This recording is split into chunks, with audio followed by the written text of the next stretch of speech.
ជាមនុស្សនាងដែលមិនធ្លាប់ជឿលើរឿងស្នេហាតែពេលនេះក៏អាចនិយាយថាជាមនុស្សឈួតនឹងស្នេហ៍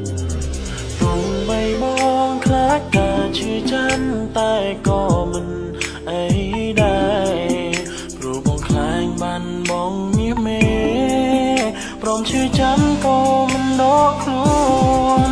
ស្រឡាញ់អូនក៏តែបេះដូងមួយញឈប់ដែរស្រឡាញ់អូនក៏តែអូនប្រាំថាអូនមានថ្មីទោះបីការឈឺចាំនៅបន្តពេញមួយជីវិតថ្លៃក៏បងពេញចិត្តស្នេហ៍ផែនក្តីចំពោះស្នេហានេះស្រឡាញ់អូនក៏តែបេះដូងមួយញឈប់ដែរស្រឡាញ់អូនក៏តែអូនប្រាំថាអូនមានថ្មីទោះបីការតាំងចិត្តរបស់បងមិនអាចកែប្រែអ្វីក៏បងពេញចិត្តធ្វើដើម្បីមនុស្សដែលបងស្រឡាញ់មិនស្ដាយក្រោយដែរតែស៊ី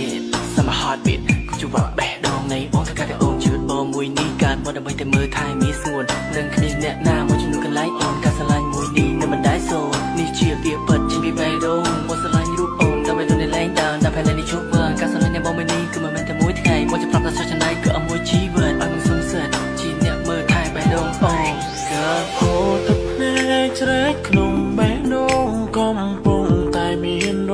បួសការឈឺចាំរៀបរាប់រឿងកន្លង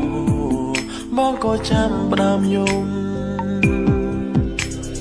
បើអូនស្លាប់បងรู้យ៉ាងណាស្នេហានេះធំជាងភ្នំ